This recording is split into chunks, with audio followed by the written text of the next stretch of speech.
It's weird because it feels like ripping a band-aid off. Like, I just have to do it, I have to say it, and I have to get it out into the world. I've decided to self-publish my debut fantasy novel.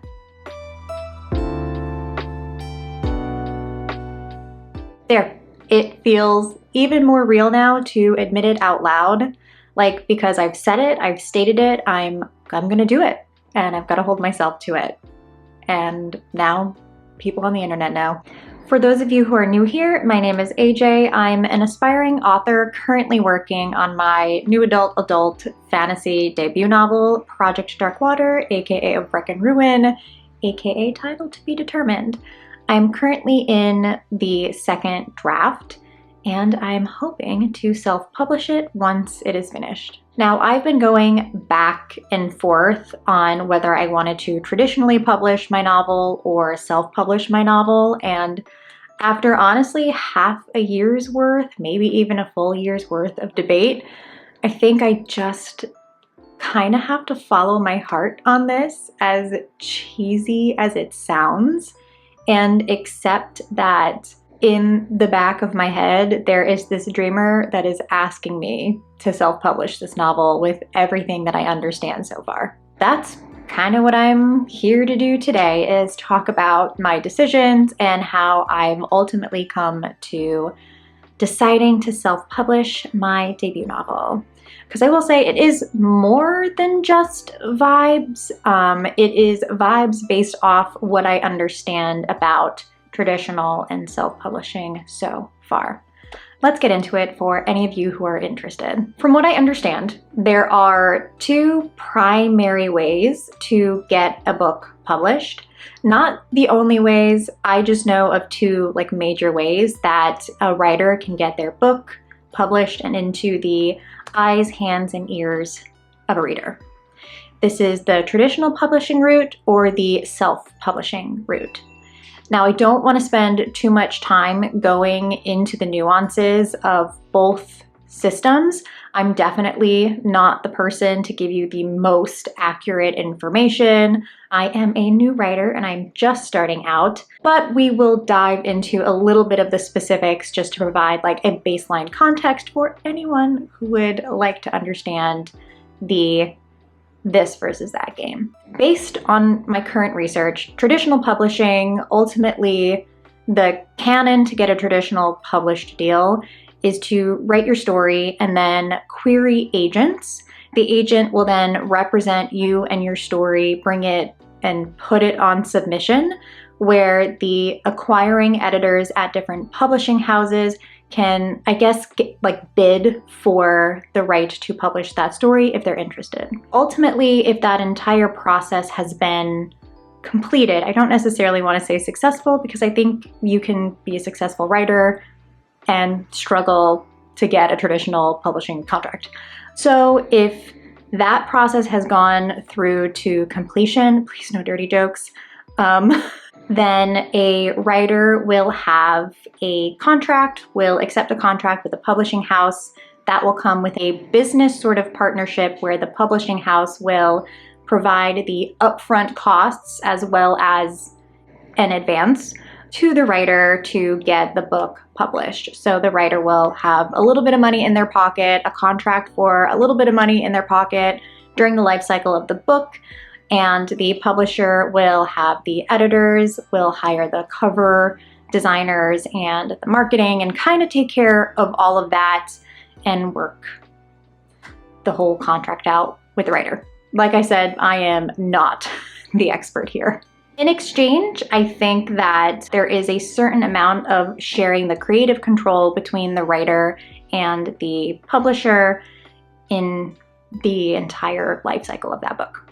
Self-publishing is different. There is no publisher, as far as I understand. For the majority of self-published authors, there isn't a publishing house that is backing them up. So a self-published author will write the book, hire the editors or self-edit, hire a cover designer or self-cover design, and then ultimately will be taking responsibility for all the back and front end parts of getting a book published. So like I said, if you want to upfront costs for your editor, your cover designer, for potentially a PR or a marketing company, firm, individual to help you get your book out, that's going to fall under the responsibilities of the writer. In exchange for that, a self-published author has the ability to take on full creative control of the process.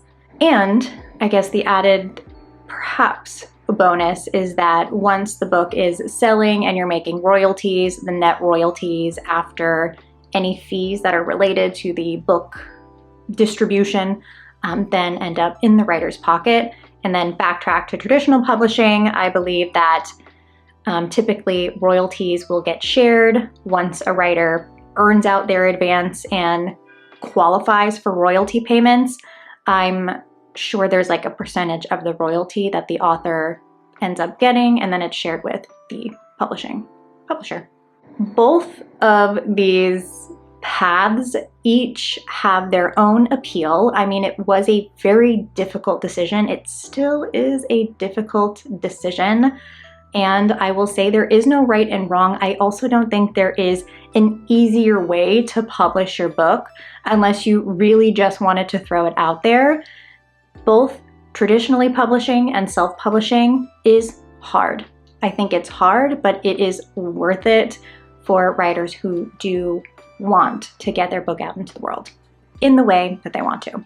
Okay, so with that being said, I think the biggest element of self-publishing that kind of pushed me into the field of self-publishing or wanting to self-publish at this point is really that creative control.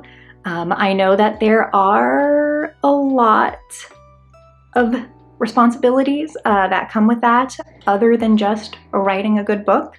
I won't lie, the creative control also comes with a bunch of fears and anxieties. I know that as a new writer, trying things out for the first time, I'm not going to get everything perfect. There will be trial and error. I will perhaps make a couple of mistakes along the way, and that can sometimes feel pretty terrifying, especially now that I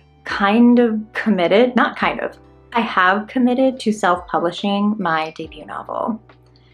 I worry about making sure I hire the correct editor, that I market the book well enough, that I work with a cover designer to create a good cover design. I mean, with the responsibility of the entire process, there is a lot that you have to balance. And I don't know if I'm going to balance them perfectly the first time, but I have to give myself grace. And I think to kind of counter those anxieties, it is important to understand that even if you don't get things right the first time, you can grow, you can learn, and you can continue to evolve in your career. And I think self-publish or traditionally publish or anything in between, I think there's a little bit of flexibility in being able to learn and grow, especially when you're first starting.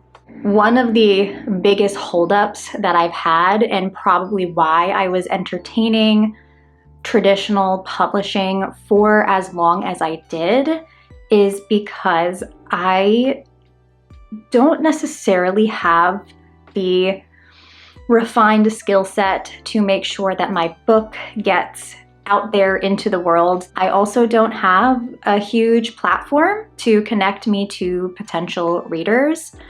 I'm not great with social media.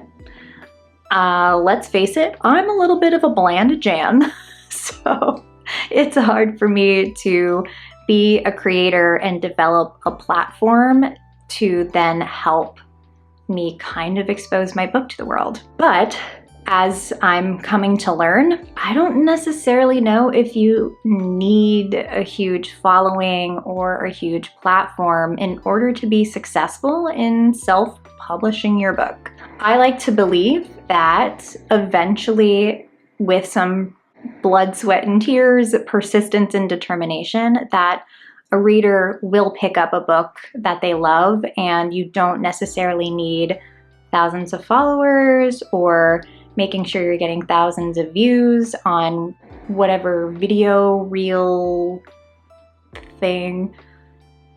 Like I said, I'm not good with social media. So this will be my boulder up the hill, okay? But if I do believe that you don't necessarily need a huge platform, then that shouldn't be what's stopping me from self-publishing if that's what I want to do. All right, that was a huge roundabout way of me giving you this type of information. I'm really just here to share a little bit of that origin story, put it out there into the world. There's a level of accountability knowing that at least a couple of people have heard my publishing path, and I'm gonna stick with it. This is what I'm doing, and we will see where it goes. With that, thank you for anyone who has stayed this long and listened to this chatting, rambling little writer origin story. I will say that just because I'm self-publishing now doesn't mean I'm not in the future perhaps gonna try and traditionally publish. I'll think about that later. For now, I will be self-publishing and sharing the process. So, for those of you who stuck around this long, thank you so much. I'm always happy to have you here in this little corner of the internet that I have. If you feel so inclined, please feel free to, how do you say it? Like, comment, and subscribe. Like I said, I'm not good at this social media. I would love to hear how your writing journeys are going. If you have self-published already, traditionally published, plan on doing either or both. Love to hear from you guys.